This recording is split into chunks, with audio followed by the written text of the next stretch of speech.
Salam damai sejahtera saudara-saudaraku yang terkasih, pencinta firman Tuhan. Berjumpa kembali dengan Bible Learning with Father Joseph, edisi masa Advent, minggu yang kedua, latihan rohani hari yang ke-11. Saudara-saudara, semangat terus dalam Tuhan, melatih rohani-rohani kita. Kita melakukan sebuah persiapan yang maksimal untuk bisa menyambut kelahiran Sang Juru Selamat. Saudara-saudaraku, seorang perempuan yang kandungannya sudah memasuki bulan ke-9 pasti melakukan banyak persiapan-persiapan, bukan?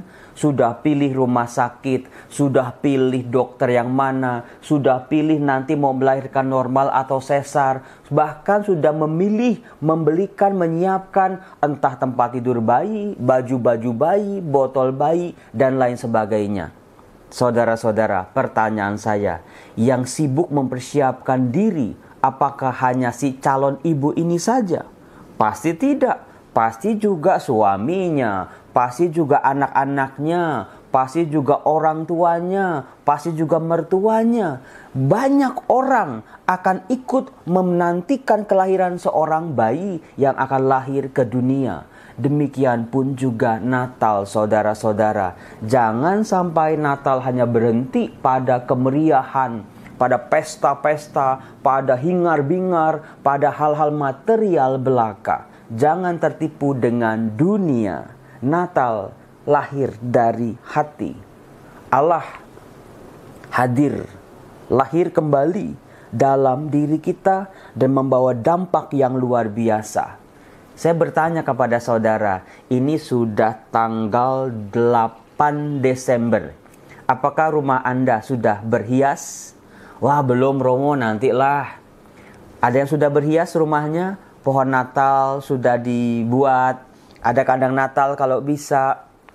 Ada ornamen-ornamen, ada lampu-lampu, ada tulisan-tulisan yang menyemarakan pesta Natal Anda nanti. Saudara-saudara, saya tidak keberatan Anda menghiasi rumah Anda dengan aneka macam ornamen.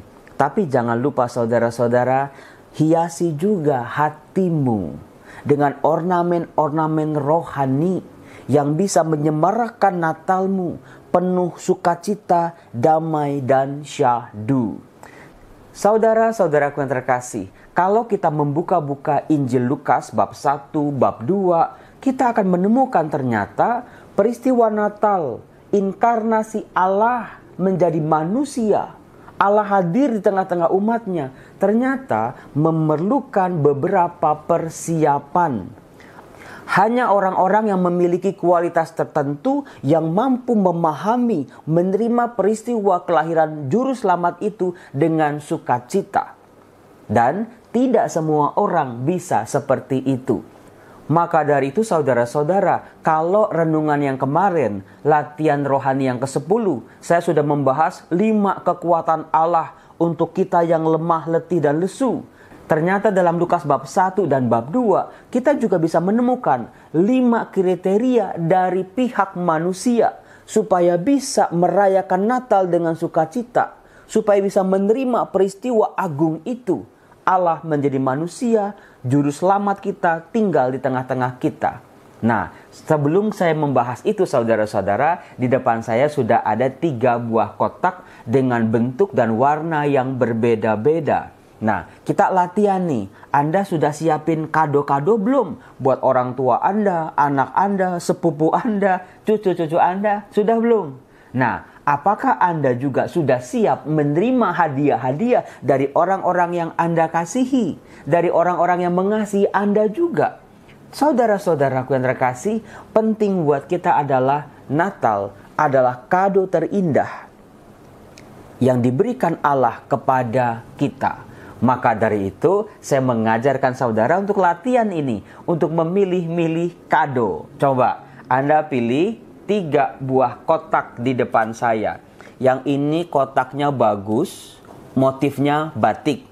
Yang ini kotaknya rada besar, warna coklat. Sementara yang ini kotaknya persegi, warna emas. Coba Anda tulis di kolom komen, Anda pilih yang mana. Ayo belajar. Tuhan, biar aku bisa memilih yang terbaik untuk kehidupanku. Tuhan, supaya aku tidak salah memilih, tidak salah mengira.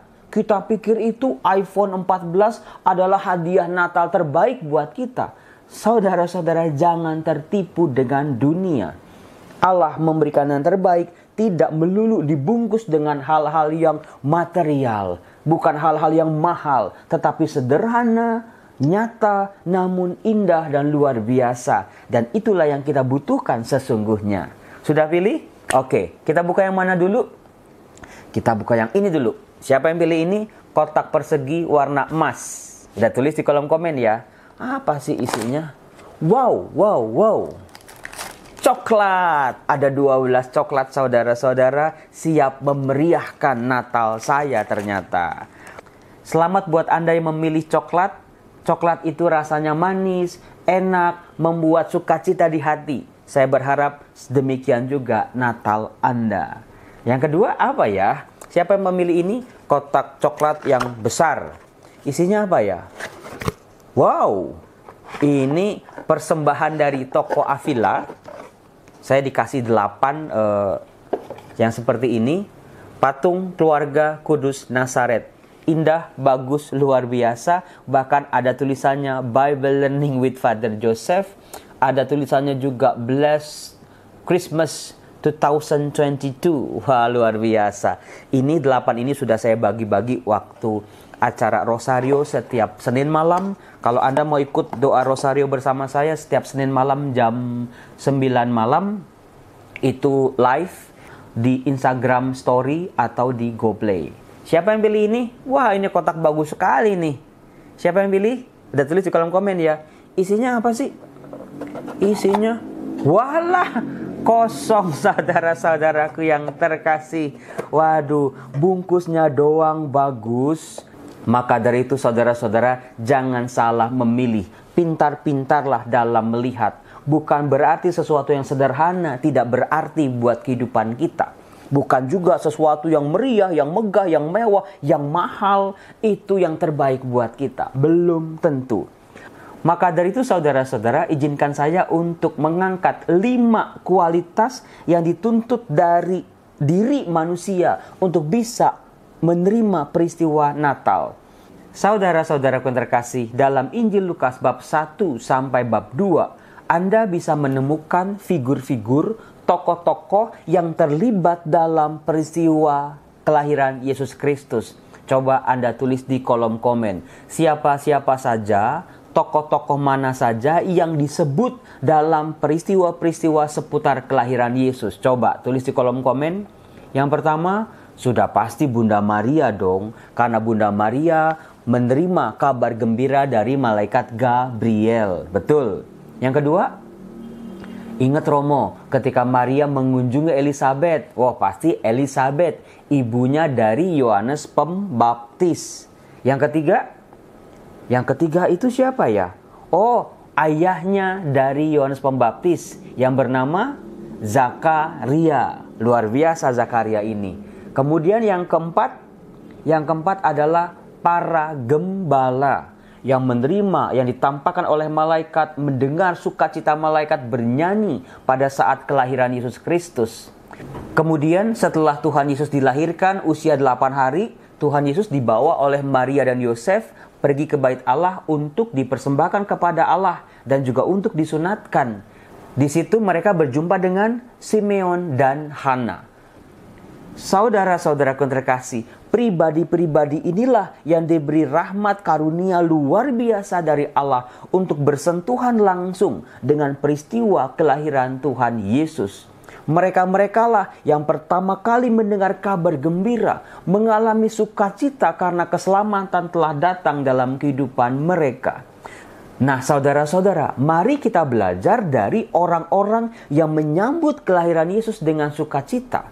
Dari Maria, dari Elisabet, dari Zakaria, dari para gembala, dan juga dari Simeon dan Hana. Mari kita belajar apa yang dimiliki oleh orang-orang itu. Yang pertama adalah Natal baru bisa diterima sebagai peristiwa besar, rahmat bagi dunia, anugerah bagi hidup kita kalau hatinya bersih. Seperti 6 orang yang tadi saya sebut, hati mereka bersih, tidak punya niat jahat, tidak punya perasaan jahat, tidak punya pikiran yang jahat. Saudara-saudaraku, mintalah kado itu dari Tuhan. Ya Tuhan, berilah hamba-Mu ini hati yang bersih. Selama masa Advent kita dipersiapkan untuk membersihkan hati. Karena mungkin hati kita sedang kotor, pikiran kita banyak yang kotor, tingkah laku kita pun banyak yang kotor. Bersihkan, supaya seperti 6 orang ini, hatinya yang bersih, demikian juga kita. Kita bisa menyambut Natal secara luar biasa. Sementara yang kedua, saudara-saudara, kalau kita bisa melihat dari karakter-karakter, sifat, tindakan, kata-kata 6 orang dalam Injil Lukas ini adalah mereka itu dekat dengan Allah, yang membuat mereka peka mendengar suara dan tuntunan dari Allah melalui para malaikat. Misalnya Maria menerima kabar gembira dari malaikat Gabriel. Zakaria sedang tugas di bait Allah. Simeon dan Hana tidak pernah meninggalkan bait Allah. Kemudian juga para gembala, mereka menyaksikan para malaikat bernyanyi memuliakan Allah. Saudara-saudaraku yang terkasih, ciri yang kedua adalah dekat. Apakah selama masa Advent ini kita semakin mendekat pada Tuhan atau makin menjauh? Tindakan-tindakan kita apakah penuh dengan kesibukan-kesibukan kita karena pekerjaan, karena urusan-urusan yang lain, tapi apakah kita juga memberikan porsi yang cukup untuk mendekat pada Allah? Keren bukan? Sementara sifat yang ketiga adalah yang kita bisa pelajari dari tokoh-tokoh ini. Tokoh-tokoh ini suka berbagi. Saudara-saudara, seperti Allah berbagi hidupnya, berbagi rencana keselamatannya kepada dunia, kepada manusia. Demikian juga kita. Kita baru bisa merasakan Natal sukacita kalau kita bisa berbagi. Maka gak heran setiap Natal orang saling bertukar kado. Seringkali orang berbagi di panti asuhan atau di jalan-jalan kepada mereka yang membutuhkan. Karena Natal baru bisa dipahami, dimaknai kalau kita punya hati yang suka berbagi. Tidak pelit, tidak egois, tidak semuanya hanya untuk diri kita. Sementara yang keempat, saudara-saudara, ternyata orang-orang ini adalah orang-orang sederhana. Maria adalah gadis desa dari Nazaret, seorang perawan yang belum punya banyak pengalaman. Demikian juga Elizabeth, orang sederhana. Zakaria, para gembala, apalagi Simeon dan Hana, mereka mendedikasikan hidupnya untuk Allah. Mereka semua orang sederhana.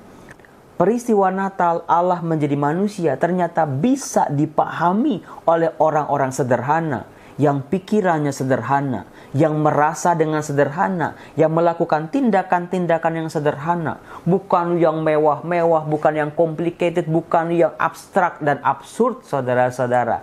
Itu luar biasanya. Dan juga yang kelima, yang terakhir, saudara-saudara, Natal baru bisa hadir hidup dalam diri kita kalau ada rasa damai, seperti yang disiapkan dalam Minggu Advent yang kedua ini.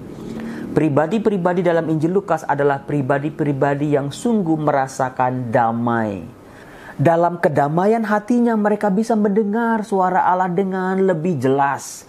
Mereka bisa menangkap apa yang baik, perutusan mereka, tugas-tugas mereka. Mereka mampu memahami itu semua karena hati mereka damai. Tidak ada permusuhan, tidak ada kebencian. Maka dari itu saudara-saudara, sebelum kita menyambut Natal nanti, damaikanlah dirimu dengan Allah dan sesama. Saudara-saudara, itulah 5 kado Natal yang bisa kita harapkan dari Tuhan di masa persiapan ini. Semoga Natal Anda menjadi indah. Salam damai sejahtera, Tuhan Yesus memberkati Anda. Salam.